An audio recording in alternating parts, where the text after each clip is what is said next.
सभी को नमस्कार। आप देख रहे हैं हरियाणा बट्टू न्यूज़। आज की मुख्य खबरों के साथ मैं सुनील कुमार। फतेहाबाद विधानसभा क्षेत्र से कांग्रेस पार्टी के उम्मीदवार बलवान सिंह दौलतपुरिया ने बट्टू क्षेत्र के अनेक गांवों में कार्यक्रमों का आयोजन कर लोगों को संबोधित किया। इस दौरान उन्होंने लोगों से वोटों की अपील की। सुनिए बट्टू मंडी में आयोजित कार्यक्रम के दौरान लोगों को संबोधित करते हुए कांग्रेस प्रत्याशी बलवान सिंह दौलतपुरिया।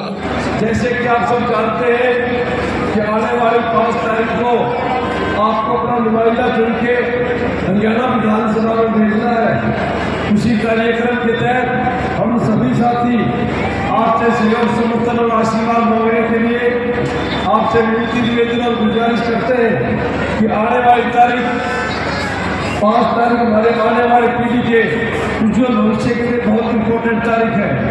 आने वाले 5 तारीख को सारे जरूरी काम छोड़ के आप सिर्फ मतदान में भाग लेना, ज़्यादा से ज़्यादा मतदान करना, कांग्रेस पार्टी के पक्ष में करना, हाथ के सामने का बटन दबा के आपके भाई आपके बेटे को हरियाणा विधानसभा में भेजना।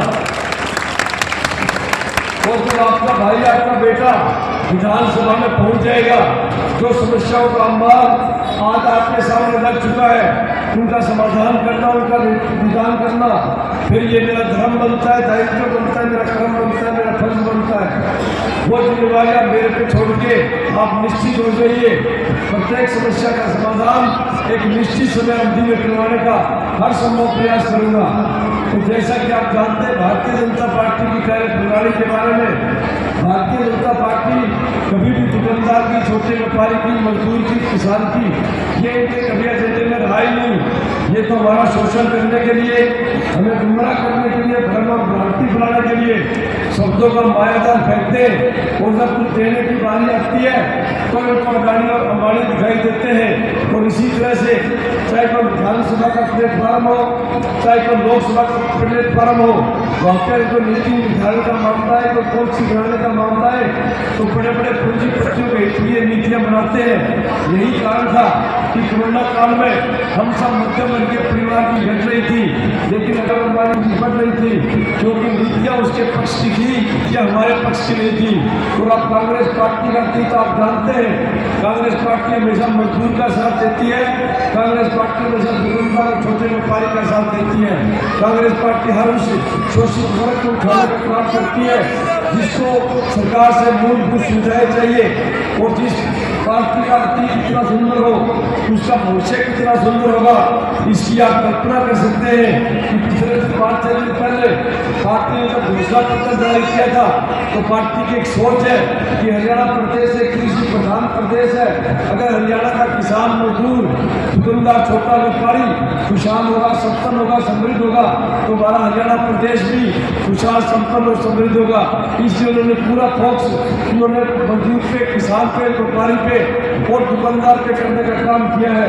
और पिछले दिनों करताल में एक व्यापारी सम्मेलन में किया था और उसके अंदर पार्टी ने घोषणा की थी कि सरकार आने के बाद में व्यापारी वेलफेयर आयोग का गठन किया जाएगा, जिसमें से आपके ही लोगों की वोटिंग होगी, जो वो सुझाव देंगे वो सुझाव हरियाणा सरकार लागू करेगी। चाहे आप लोग GST में कोई सरलीकरण की बात हो, चाहे कोई बिजली कनेक्शन में कोई कंसेशन देने की बात हो, या कोई दूसरी आपको आर्थिक सहायता देने की बात हो। कांग्रेस पार्टी की सोच है कि दुकानदार और छोटे व्यापारी का व्यापार फलना चाहिए, फूलना चाहिए, ताकि हमारे आने वाली पीढ़ी को रोजगार मिले और यहाँ का हमारा काम ठीक चले। लेकिन जिस तरह से भारतीय जनता पार्टी ने GST और नोटबंदी लाके छोटे व्यापारियों और दुकानदारों को मारने का काम किया है, आज 95% हमारे दुकानदार भाई वेंटिलेटर पे हैं, उनको किसी तरह से उबारा जाए, आर्थिक सहायता की जाए। इन सभी बातों का विस्तार से उल्लेख आज हमारे घोषणा पत्र में है।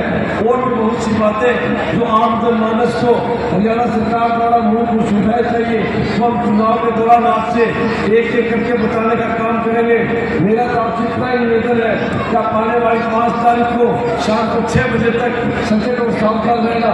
जब तक एक एक वोट पोल ना हो जाए तब तक आप चैन की सांस मत लेना। और एक एक वोट पोल करा के उसको मुख्य धारा में ला के कांग्रेस पार्टी के पक्ष में डाल के आपके भाई आपके बेटे को विधानसभा में भेजना। आपका बहुत बहुत धन्यवाद। जय हिंद।